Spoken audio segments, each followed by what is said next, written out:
زوجہ تھکاوٹ کی وجہ سے شوہر کو قریب آنے سے منع کر سکتی ہے۔ اگر گھر کے کام کاج کی وجہ سے، تھکاوٹ کی وجہ سے عورت اپنے شوہر کو قریب نہ آنے دے تو کیا ایسا کرنا بھی گناہ ہوگا؟ یہ مسئلہ اگرچہ حیا کے خلاف ہے، اور میں خاتون کا نام بھی اناؤنس نہیں کرنا چاہ رہا جنہوں نے پوچھا ہے، تو حیا کے خلاف ہے مسئلہ، لیکن یہ بہت زیادہ پوچھا جاتا ہے اور اس میں بہت سارے گھرانے مبتلا ہیں، اس لیے میں بیان کر رہا ہوں، اور حدیث میں اس میں بہت واضح احکام ملتے ہیں۔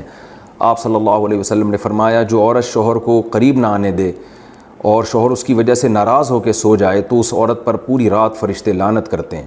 بہت شدید وعید ہے۔ وجہ اس کی ظاہر ہے کہ اللہ نے مرد میں یہ سیکشول ڈیزائرز بہت زیادہ رکھی ہیں۔ اگر عورت اپنے شوہر کا اس معاملے میں ساتھ نہیں دے گی تو مرد کے قدم جائیں گے گناہوں کی طرف۔ وہ دفتر میں لڑکیوں کو دیکھے گا، وہ ٹھرکی بنے گا جو کہ بن رہے ہیں آج کل۔ تو عورت پر لازم ہے کہ وہ زینت اختیار کرے اور مرد کو کسی اور کے پاس جانے کے قابل نہ چھوڑے وہ، تاکہ مرد بھی اس سے محبت کرے اور وہ ادھر ادھر جو منہ مار رہا ہے اس سے بچے۔ دیکھیں یورپ میں تو اس کو جرم سمجھا جاتا ہے کہ بیوی کی پرمیشن کے بغیر شوہر اس کے پاس چلا جائے، وہ جرم سمجھتے ہیں۔ وجہ اس کی ہے کہ ان کے ہاں بے حیائی کو اتنا بڑا جرم ہی نہیں ہے۔ وہ اگر مرد کل دن میں کسی اور کے پاس چلا جائے تو وہ اس کو اتنا سیریس نہیں لیتے۔ اسلام میں تو یہ بہت بڑا جرم ہے کہ آپ کے لیے اللہ نے جس زوجہ کو بنایا آپ اس کے علاوہ کسی اور کے پاس کیوں جا رہے ہیں۔ تو یہ حکمت اس وقت تک حاصل نہیں ہو سکتی جب کہ عورت اس میں اپنے مفاد پر شوہر کے مفاد اور شریعت کے مفاد کو ترجیح نہ دے۔ تو جب تک عورت کو کوئی بیماری نہ ہو، ہاں بیماری ہے تو ایک الگ بات ہے، عورت اگر بیمار نہ ہو تو اس کے لیے جائز نہیں ہے کہ وہ اپنے شوہر کو اپنے قریب آنے سے روک دے۔ تو اصل مسئلہ تو یہی ہے۔ لیکن شوہر کو بھی بہرحال یہ چاہیے کہ اگر اس پہ بہت زیادہ غلبہ نہیں ہے اور اسے گناہ کا خطرہ نہیں ہے اور وہ یہ سمجھ رہا ہے کہ زوجہ کام کاج کی وجہ سے بہت زیادہ تھک گئی ہے، اس کی نیند میں بہت خرابی ہوگی، تو شوہر کے لیے بہرحال اخلاقیات کا تقاضا یہ ہے کہ کہیں بھاگی نہیں جا رہی ہے، زندگی بھر آپ کے ساتھ ہی ہے، تو تھوڑا سا اپنی خواہش کو آپ کنٹرول کر لیں۔ اخلاقیات کا تقاضا ہے۔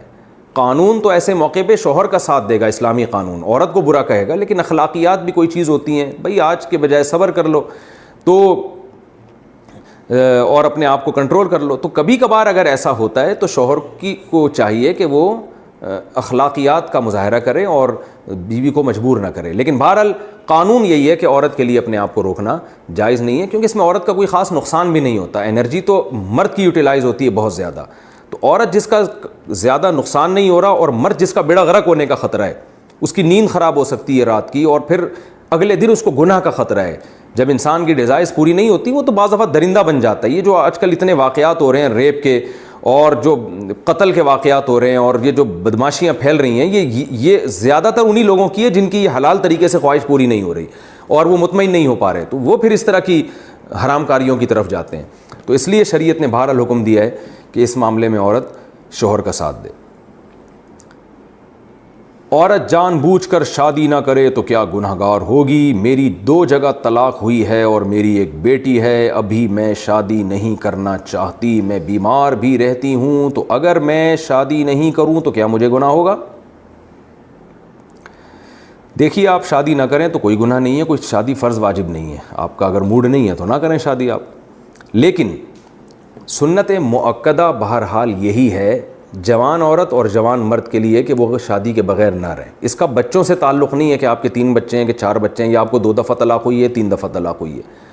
شریعت میں جو ہمیں تعلیمات ملتی ہیں وہ یہ ہے کہ شریعت نے مرد کے لیے بھی اور عورت کے لیے بھی بغیر نکاح کے زندگی کو پسند نہیں کیا، کیونکہ اس میں گناہ کا بہرحال خطرہ ہوتا ہے۔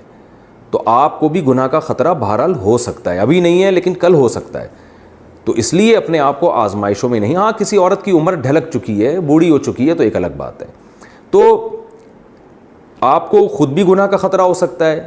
نمبر 2، نکاح کرنے میں فائدہ کیا ہے کہ آپ خود بھی گناہ سے بچیں گی اور ایک مسلمان مرد کو بھی برائی سے بچا لیں گی، اس کو بھی تو عورت برائی سے بچا لیتی ہے ایک حلال تعلق قائم کر کے، تو بہرحال اس کا فائدہ ہی ہے۔ پھر ہو سکتا ہے اللہ آپ کو کوئی اور ایسی اولاد دے دے جو ان تینوں سے اچھی ہو۔ قرآن اولاد کے بارے میں کہتا ہے لا تدرون ایہم اقرب لکم نفعا، اولاد کے بارے میں تمہیں پتہ نہیں ہے کہ کون سی اولاد تمہارے لیے بہتر ہے۔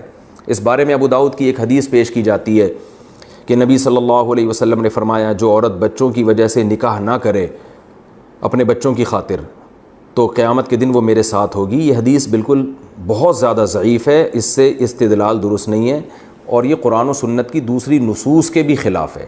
قرآن و سنت میں جو نکاح کے فضائل ہیں اس میں کوئی فرق نہیں رکھا اللہ نے کہ عورت طلاق یافتہ ہو یا نہ ہو، کنواری ہو، یا بچے ہو چکے ہوں یا نہیں ہو چکے ہوں۔ صحابہ کرام میں عورتیں طلاق یافتہ بھی ہوتی تھیں، بچے بھی ہوتے تھے، پھر بھی شادی کرتی تھیں وہ، بلکہ قرآن نے تو کہا وَرَبَائِبُكُمُ اللَّاتِي فِي حُجُورِكُم مِّن نِّسَائِكُمُ اللَّاتِي دَخَلْتُم بِهِنَّ، تمہاری وہ عورتیں، تمہاری وہ ستیلی بیٹیاں جن کی ماؤں سے تم نکاح کر چکے ہو، تو ان بیٹیوں سے نکاح حرام ہے۔ تو اس سے پتہ چلتا ہے صحابہ کرام جب عورتوں سے نکاح کرتے تو ستیلی بیٹیاں بھی ان کے ساتھ آتی تھیں۔ قرآن کہہ رہے جو تمہاری گود میں پلتی ہیں ستیلی بیٹیاں۔ تو یہ معاشرے میں اس کلچر کو فروغ دینا چاہیے۔ اس لیے میں آپ کو مشورہ دوں گا کہ آپ کوئی بھی آپ کو ہم پلہ کفو رشتہ ملتا ہے تو آپ اس سے بہتر ہے کہ نکاح کر لیں، لیکن بہرحال زبردستی نہیں ہے اس میں، یہ کوئی ایسا حکم نہیں ہے جو کسی سے بھائی لیکوریا کی کتنی مقدار ہو تو نماز جائز ہے۔ اگر لیکوریا کی مقدار سکے کے برابر ہو تو کیا اس سے نماز ہو جائے گی؟ کتنی مقدار معاف ہے، یعنی اس میں نماز ہو جاتی ہے؟ عائشہ خان کراچی سے۔ دیکھیں لیکوریا کی نجاست ہو یا کوئی بھی گندگی ہو، پیشاب ہو، تو یہ جو ہماری ہتھیلی ہے نا، اس میں جب پانی ہم ڈالتے ہیں تو جتنا پانی کھڑا رہتا ہے یہ 1 درہم کے برابر بنتی ہے۔ پہلے زمانے میں جو 5 روپے کا سکہ ہوتا تھا، تو جب تک مقدار اس سے کم ہو معاف ہے، اتنی یا اس سے زیادہ ہو تو وہ معاف نہیں ہے، کیونکہ تھوڑی مقدار نجاست کی بہرحال قابل معافی ہے، کیونکہ ما جعل علیکم فی الدین من حرج، اللہ نے دین میں تنگی نہیں رکھی ہے۔ کیونکہ ہم پیشاب کرتے ہیں بعض دفعہ 1-2 چھینٹے تو پڑ جاتے ہیں، کہاں ہر دفعہ شلواروں کو دھوتا پھرے گا انسان؟ تو فقہاء نے لکھا ہے کہ تھوڑی مقدار نجاست کی بہرحال معاف ہے۔ تو اب کتنی تھوڑی ہے اور کتنی زیادہ ہے تو اس کے بارے میں قرآن و سنت میں واضح ہدایات نہیں ملتی، تو فقہاء نے دیگر احکام سے قیاس کیا ہے۔ وہ قیاس کر کے یہ مسئلہ بیان کیا ہے کہ اگر 1 درہم یا اس سے زیادہ ہو تو وہ معاف نہیں ہے، اس سے کم ہو تو وہ معاف ہے۔ تو جب لیکوریا کی نجاست یا پیشاب کا قطرہ جسم سے خارج ہوگا، وضو بہرحال آپ کا ٹوٹ جائے گا، لیکن شلوار کو یا جسم کو دھونا لازم ہے یا نہیں؟ تو 1 آدھ قطرہ ہے یا تھوڑی سی لیکوریا کی رطوبت ہے تو وہ تو معاف ہے، لیکن اگر وہ اتنی پھیل گئی ہے ہتھیلی کی گہرائی کے برابر، جو پہلے زمانے میں جو 5 روپے کا بڑا سکہ ہوتا تھا اس کے برابر اگر پھیل گئی ہے تو اس جگہ کو دھونا لازم ہے، اس سے کم ہے تو اس جگہ کو دھونا لازم نہیں ہے۔ اور اگر متفرق پھیلی ہے، تھوڑی وہاں تھوڑی وہاں، تو ایک اندازہ لگائیں کہ یہ جمع ہوتی تو اتنی پھیل جاتی کہ نہیں پھیلتی، تو وہ اندازہ لگائیں۔ اگر آپ کا خیال ہے کہ اتنی ہے تو دھو لیں، اس سے کم ہے تو نہ دھوئیں، بے شک نہ دھوئیں، دھوئیں گے تو اچھی بات ہے۔